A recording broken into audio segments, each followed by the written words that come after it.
Azlanz Way. My goal is to get an understanding of what is kenosis. And before I go into that, I want to qualify myself.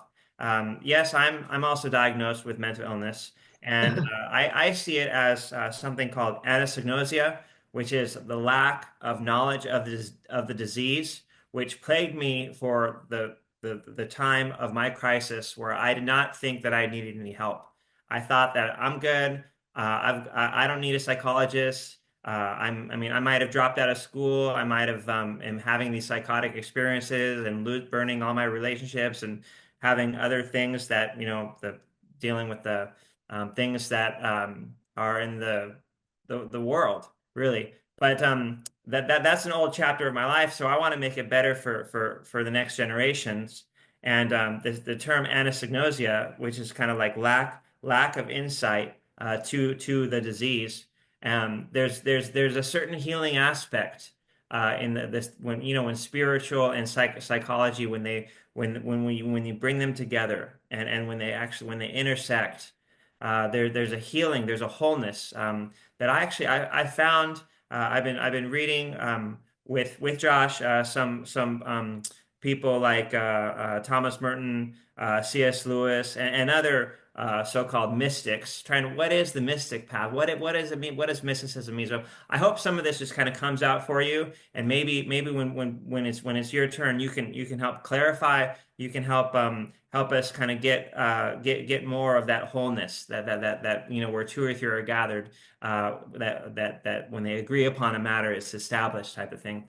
So I call it self and prayer. I mean, I do not know what else to call this, but I'll start off with a quote from the main text that we've been reading by it's actually it's a like a biography of C.S. Lewis. Lewis assumes the humans were also blessed with the harmony of mind, soul, and spirit beyond what any Hindu mystics might claim. But with the first act of disobedience, he's talking about the garden in Genesis. I think it's chapter 2, 3, something like that. I haven't read it for a while. The first assertion of the self over its source um, came not only an estrangement from God, but also an inner divisions of mind and body, reason and passion. And this is where I want to focus today on, of the higher faculties with the lower appetite. And I call this higher dimensional Christianity, because we're talking about now the higher self. So when I say higher faculties, I'm talking about like in Romans, you've got the law of the spirit and life, and then you've got the law of sin and death, and you've got these things that are kind of at enmity with each other. And so at the original, the myth here, I mean, for lack of a better sense, it is the truth in my sense, but it is also a myth of what happened in the Garden of Eden, is that there was a break in the unity, not only just between God and man, but also the unity of men's kind of totality, body, soul, spirit. And we're still trying to struggle. How are we getting how are we able to get these things back in alignment? And so looking at this context is the higher self versus the false self.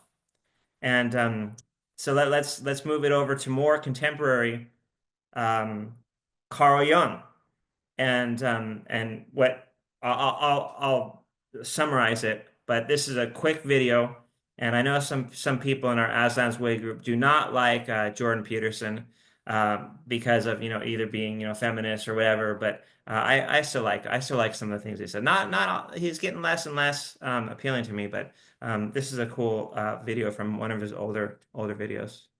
And then behind those two things, behind the shadow and the animus, there's a final archetype, which is the archetype of the self. And that's, Jung believed that the self was what you were as a totality. And that's a hard thing to understand, but But you could think about it this way. You could think about the self as the total of what you are now, plus the total of all those things that you could still be.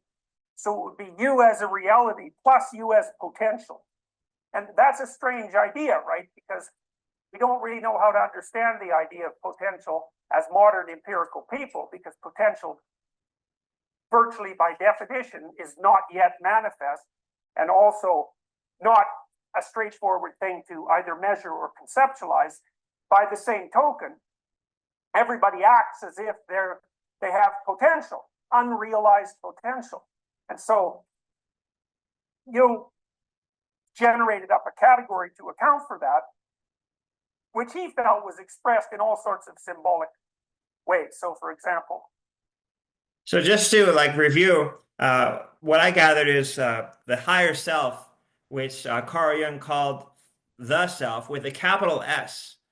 So the self, he says, is what you are in totality, and so your higher self is something that we're going towards, and it's a potential. It's all the things that you could be that you're not right now, and that I think is the perfect kind of segue into the hero's journey.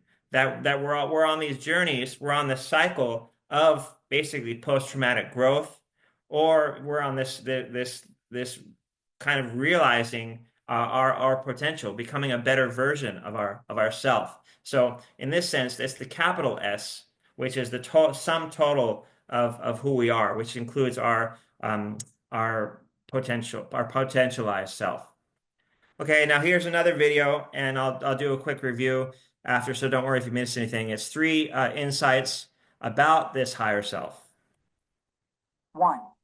Your higher self is not just a part of you, but a bridge to a universal reservoir of wisdom and experience. 2. This higher self is guiding you towards individuation, the process of becoming your most authentic, integrated self. 3.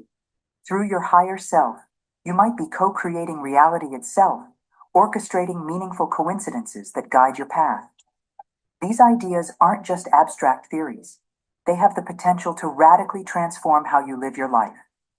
Imagine navigating your journey with the wisdom of the ages at your fingertips, making decisions aligned with your deepest truth, and recognizing the subtle guidance of the universe in everyday events. But remember, with great power comes great responsibility. What was that from, like Spider-Man or something? Anyways, to review that video, I have it here. The higher self is not just a part of you, but a bridge that we're called Azlanz bridges, right? To a universal reservoir of wisdom and experience.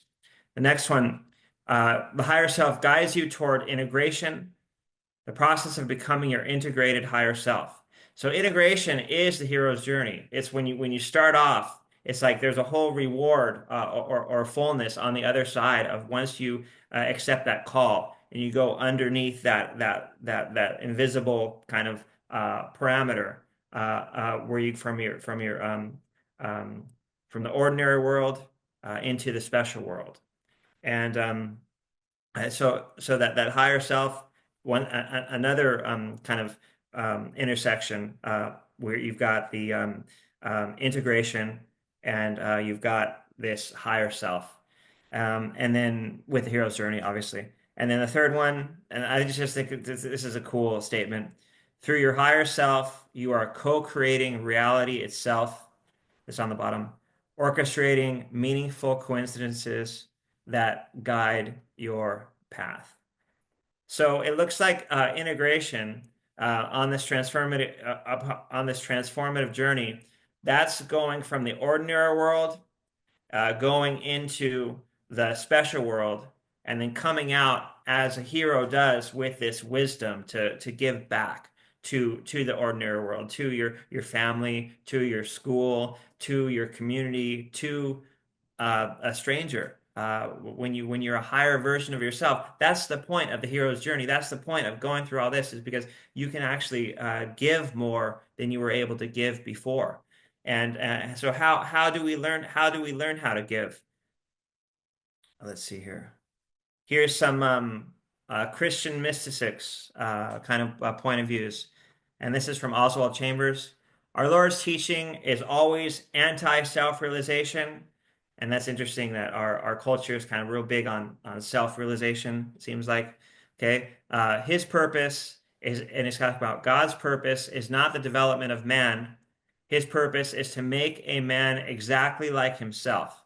And the characteristic of the Son of God is self-expenditure. The best definition I found for self-expenditure is spending of oneself without expecting anything in return, kind of like selflessness. And then the next one, this was one of the mystical practices that someone was doing. I think it was Dominic. It's the word for is contemplation, which is basically meditation.